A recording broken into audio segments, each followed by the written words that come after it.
Je n'ai pas confiance en moi, cela ne marchera pas. Je n'ai jamais réussi et jamais je n'y arriverai par manque de confiance en mes capacités.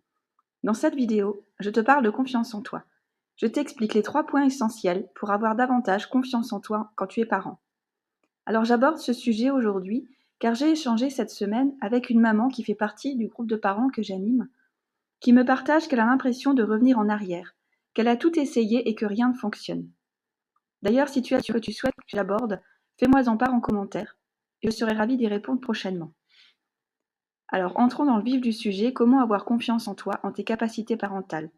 Savoir que tu es la personne qui réussira à modifier le comportement de ton enfant, à vivre des relations plus paisibles et plus harmonieuses. Alors en fait, pour la confiance en soi, je pense qu'on est tous touchés. On est tous à un moment ou à un autre en manque de confiance en nous. On est tous passés par là en tant que parents ou même dans d'autres domaines de notre vie. Est-ce que je fais assez bien? Je suis également passée par là, malgré mes connaissances dans la petite enfance et mon expérience professionnelle, j'avais un réel manque de confiance en moi à l'arrivée de mon premier enfant. Pourquoi pleure-t-il? Pourquoi est-il agité? Pourquoi est-il opposant? Toutes ces questions trottaient dans ma tête. Je pense que tu peux facilement te souvenir d'un moment où tu as manqué de confiance en toi depuis la naissance de tes enfants. Et parfois cela m'arrive encore dans d'autres domaines de ma vie. Et pourquoi je vis encore ce manque de confiance en moi par moment? Car cette confiance en soi, elle se cultive. Cela demande de l'entraînement. Regarde par exemple ton enfant, il est le meilleur exemple de confiance. Toi aussi, quand tu étais enfant, il y a un moment où tu ne savais pas porter ta main à la bouche, par exemple pour manger. Un moment où tu ne savais pas marcher. Maintenant, tu sais faire tout cela. Tu n'y réfléchis même plus. Quand on est enfant, on essaye, on recommence. La première fois que tu es tombé, tu ne t'es pas arrêté d'essayer de marcher. Tu recommences encore, tu retentes l'expérience, encore et encore jusqu'à y arriver. Sinon, tu ferais toujours du quatre pattes et tu ne saurais toujours pas manger tout seul ou toute seule.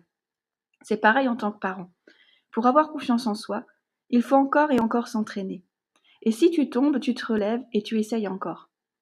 Alors j'entends déjà certains d'entre vous me dire mais j'ai déjà tout essayé, cela ne fonctionne pas pour moi, ou alors mon enfant n'est pas réceptif à cela. Cela a fonctionné quelques jours et puis plus du tout. Je ne trouve rien qui marche.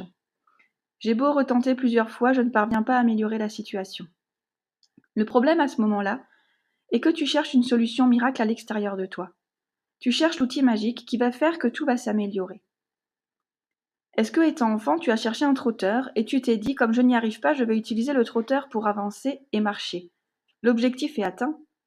À ce moment-là, tu sais marcher, mais en fait, au premier escalier que tu rencontres, tu es en difficulté. Et ton outil n'est plus valable. Ton trotteur ne te sert plus à rien du tout. C'est exactement pareil en éducation. Si tu cherches des solutions externes au premier changement, tu te retrouves en difficulté. Et tu as l'impression d'échouer, de ne pas réussir à avancer, de revenir à zéro, tu perds confiance en toi et tu rentres dans un cercle négatif qui détruit finalement et fait baisser ta confiance en toi. Et pour parvenir à gagner confiance en toi, il faut rechercher des solutions internes et non externes. Des solutions, je t'en apporte 3 maintenant pour t'aider à gagner confiance en toi. La première, c'est de cultiver cette confiance, c'est-à-dire de croire que tu vas y arriver. L'enfant qui ne marche pas ne se pose pas plein de questions, il y va, il avance, il essaye. Pour cultiver la confiance en toi, tu peux commencer à recenser toutes tes réussites, même les plus simples.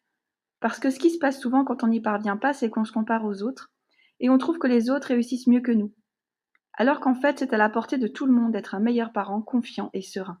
C'est juste ta certitude que tu vas y arriver qui est en jeu. Mais je te promets que tout le monde peut vivre des relations parentales harmonieuses dès lors qu'il le souhaite. Et plutôt même qu'il le décide. La première clé est donc que la confiance en soi se cultive et que cela part d'une décision. Si les autres peuvent être des parents confiants, moi aussi je peux l'être. Si tu te concentres sur les bonnes choses, et je vais t'en parler tout de suite après, tu vas y arriver. La deuxième chose est que la croyance de ne pas y arriver fait que cela te fait échouer. La confiance en soi, c'est un système de croyances à identifier, pour ensuite les remplacer par des croyances qui vont te booster, t'amener des changements que tu souhaites, vivre des relations parentales et familiales que tu désires incarner au plus profond de toi pour être fier et heureux. Cela te permettra d'être un parent qui sait quelles actions mettre en place. Des actions justes et adaptées pour ton enfant et pour toi-même. Car tout part de tes pensées. Tes pensées mènent aux émotions, tes émotions mènent aux actions, et tes actions mènent aux résultats que tu souhaites avoir. Alors pour changer ton quotidien, cela ne fonctionnera jamais. Je n'arriverai jamais à vivre avec d'autres relations. Je n'arriverai jamais à vivre d'autres relations avec mon enfant, par exemple. Mon enfant est différent. Cela ne fonctionnera pas avec lui. J'ai l'impression de revenir à zéro. C'est à cause de ma propre enfance qui refait surface que je n'y arrive pas.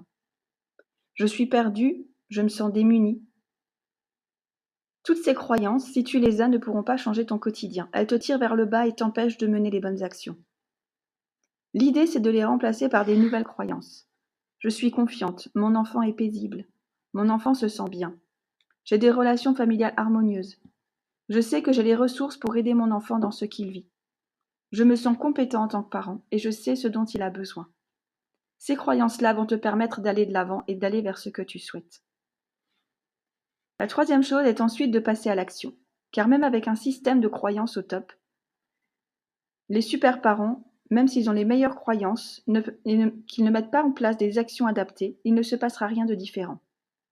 Il faut valider ces croyances, il faut voir que cela fonctionne réellement pour vivre réellement le quotidien que tu souhaites avec ton enfant. Ce sont ces actions justes qui t'amèneront des résultats différents, qui vont alimenter tes croyances nouvelles, et tu rentres alors dans un cercle vertueux, tu cultives ta confiance en toi. Tu la fais grandir encore et encore pour être plus confiant, jusqu'au plus profond de toi-même. Et ainsi tu ne vacilleras pas à la première difficulté rencontrée. Pour avoir une confiance pérenne, peu importe ce que tu vis. Ton enfant grandit, il a souvent besoin d'autres réponses parentales. Si tu cultives cette confiance en toi avec ces 3 étapes, malgré les difficultés que tu rencontres, tu arriveras à les surmonter plus facilement et aisément même. Alors retiens bien cela de cette vidéo, si tu ne changes pas tout ce qui concerne ton être interne, rien ne va changer en profondeur sur la durée. C'est ce qui s'est passé pour moi et je suis en mesure maintenant de réajuster mon quotidien pour rester confiante et maintenir le cap, peu importe la tempête en face de moi. Et cela est possible que si tu es réellement motivé à changer de l'intérieur. Sinon, d'ici quelques mois, dès lors que ton enfant va grandir et que ses besoins vont changer, tu seras à nouveau dans des difficultés similaires. J'espère que cette vidéo t'a plu et je te rappelle encore, n'hésite pas si tu as des questions à les noter en commentaire, j'y répondrai avec grand plaisir. Et à noter si cela t'a aidé également de visionner cette vidéo pour aider à gagner confiance en toi ou à trouver des clés pour y parvenir. J'ai créé une mini-formation pour gagner plus confiance en toi où je te partage des clés très intéressantes à mettre en œuvre pour comprendre un peu mieux tout ce qui se joue. N'hésite pas à la visionner, il y a le lien en commentaire sous la vidéo. Très belle journée et à tout bientôt pour un nouveau sujet.